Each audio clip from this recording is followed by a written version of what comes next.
Assalamualaikum warahmatullahi wabarakatuh. Saya dengan Sucita Eka Apriana dan dengan rekan saya Mbak Aisyah Putri Ismawan. Kami dari kelompok 4 akan membawakan materi perihal iman dan pengaruhnya dalam kehidupan.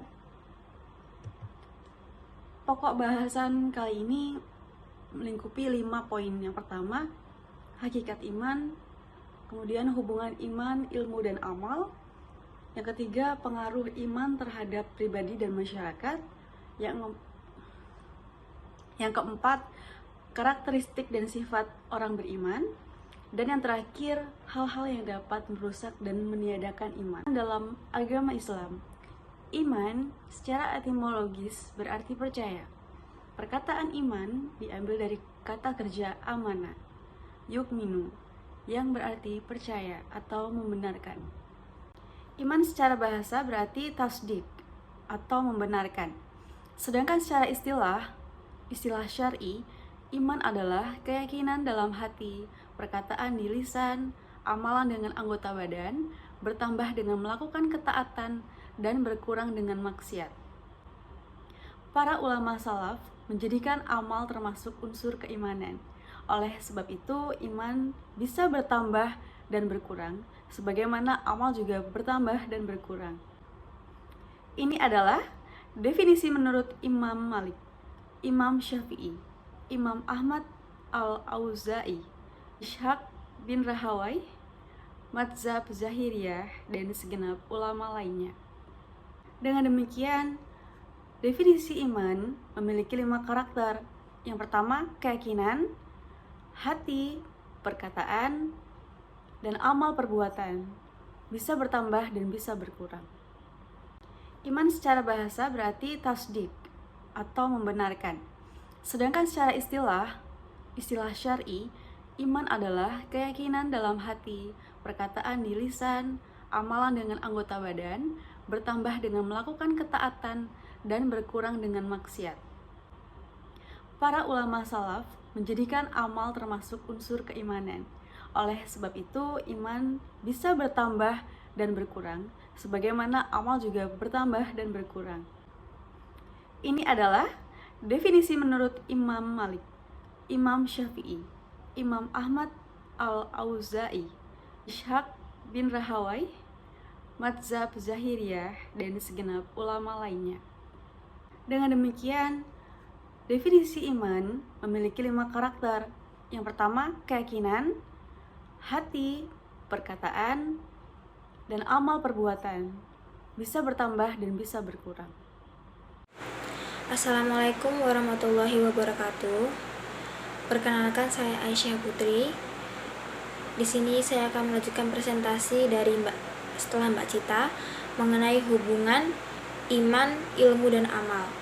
Untuk definisi iman sendiri sudah dijelaskan oleh Mbak Cita di presentasi sebelumnya. Selanjutnya saya akan menjelaskan mengenai definisi amal dan ilmu, dan juga hubungannya dengan iman, yaitu seperti apa. Yang pertama yaitu definisi amal. Definisi amal yaitu secara bahasa amal berasal dari bahasa Arab yang berarti perbuatan atau tindakan. Sedangkan soleh berarti yang baik atau yang patut. Menurut istilah, amal soleh ialah perbuatan baik yang memberikan manfaat kepada pelakunya di dunia dan balasan pahala yang berlipat di akhirat. Pengertian amal dalam pandangan Islam adalah setiap amal soleh atau setiap perbuatan kebajikan yang diridhoi Allah Subhanahu wa Ta'ala. Dengan demikian, amal dalam Islam tidak hanya terbatas pada ibadah, sebagaimana ilmu dalam Islam tidak hanya terbatas pada ilmu fikih dan hukum-hukum agama. Untuk definisi ilmu, ilmu merupakan kata yang berasal dari bahasa Arab, masdar dari alima ya'lamu yang berarti tahu atau mengetahui. Dalam bahasa Inggris, ilmu biasanya dipadankan dengan kata science. Dalam bahasa Indonesia, kata science umumnya diartikan ilmu, tapi sering juga diartikan dengan ilmu pengetahuan. Ilmu adalah pengetahuan tentang sesuatu bidang yang disusun secara bersistem menurut metode-metode tertentu yang dapat digunakan untuk menerangkan gejala-gejala tertentu di bidang pengetahuan itu. Baik, selanjutnya di sini saya akan menjelaskan secara lebih spesifik mengenai hubungan iman, ilmu, dan amal. Hubungan iman dan ilmu yang pertama. Iman dan ilmu merupakan dua hal yang saling berkaitan dan mutlak adanya. Dengan ilmu, keimanan kita akan lebih mantap. Sebaliknya dengan iman, orang yang berilmu dapat terkontrol dari sifat sombong dan menggunakan ilmunya untuk kepentingan pribadi, bahkan untuk membuat kerusakan. Yang kedua, hubungan iman dan amal. Amal soleh merupakan wujud dari keimanan seseorang. Artinya, orang yang beriman kepada Allah Subhanahu wa Ta'ala harus menampakkan keimanannya dalam bentuk amal soleh. Iman dan amal soleh ibarat dua sisi mata uang yang tidak dapat dipisahkan. Mereka bersatu padu dalam suatu bentuk yang menyebabkan ia disebut mata uang. Iman tanpa amal soleh juga dapat diibaratkan pohon tanpa buah. Hubungan amal dan ilmu. Hubungan amal dan ilmu dapat difokuskan pada dua hal. Pertama, ilmu adalah pemimpin dan pembimbing amal perbuatan. Amal boleh lurus dan berkembang bila didasari dengan ilmu. Dalam semua aspek kegiatan manusia harus disertai dengan ilmu, baik itu yang berupa amal ibadah atau amal perbuatan lainnya. Kedua, jika orang itu berilmu, maka ia harus diiringi dengan amal.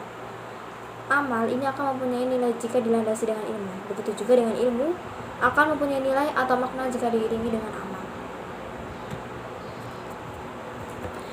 Sesuai dengan hadis yang diriwayatkan oleh At-Tabrani, Allah tidak menerima iman tanpa amal perbuatan dan tidak pula menerima amal perbuatan tanpa iman.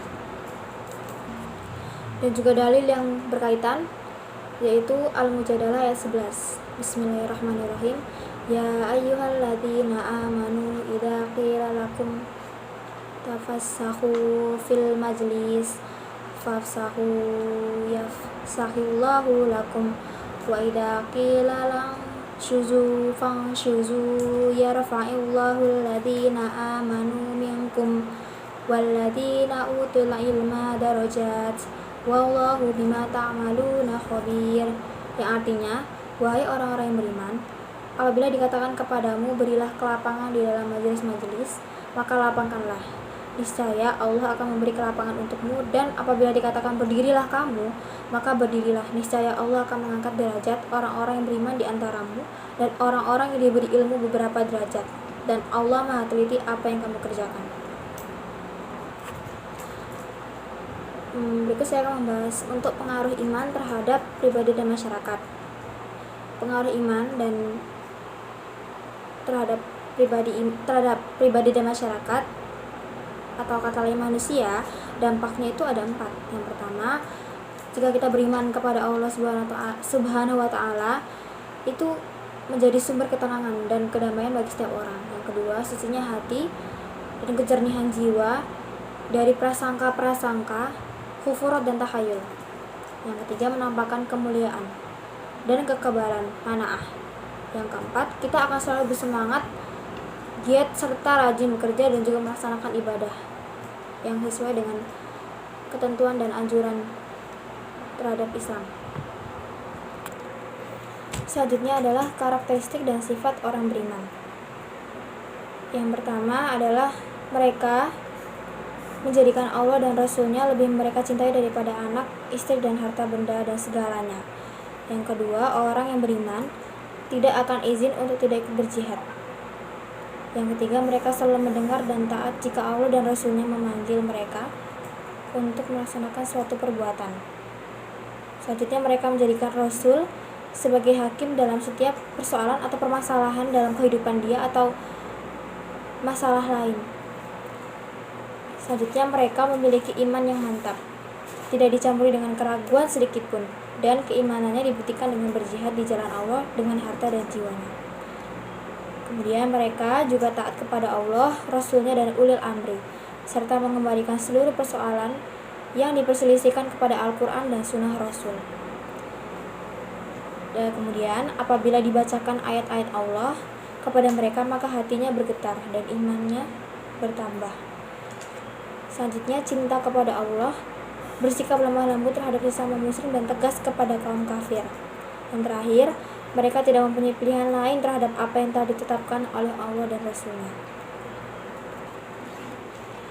Berikutnya untuk pembahasan saya yang terakhir, yaitu mengenai hal-hal yang dapat merusak dan meniadakan iman.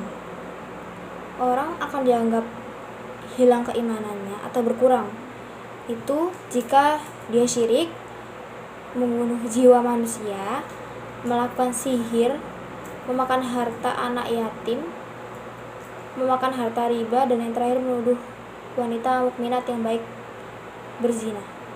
Dan kata lain qazaf. Ada banyak hal sih sebenarnya selain dari keenam yang tadi saya sebutkan untuk orang bisa disebut sebagai hilangnya keimanan. Cuma di antara umum yang biasa dijelaskan dan terjadi di antara 6 itu. Untuk dalil yang berkaitan sesuai dengan surat An-Nisa ayat 48, sesungguhnya Allah tidak akan mengampuni dosa syirik, dan Dia mengampuni segala dosa yang selain dari syirik itu bagi siapa yang dikehendakinya. Barang siapa yang mempersekutukan Allah, maka sungguh ia telah berbuat dosa yang besar. Sekian presentasi saya dan materi yang saya sampaikan. Mohon maaf bila ada kurang atau kata-kata yang tidak berkenan. Wassalamualaikum warahmatullahi wabarakatuh.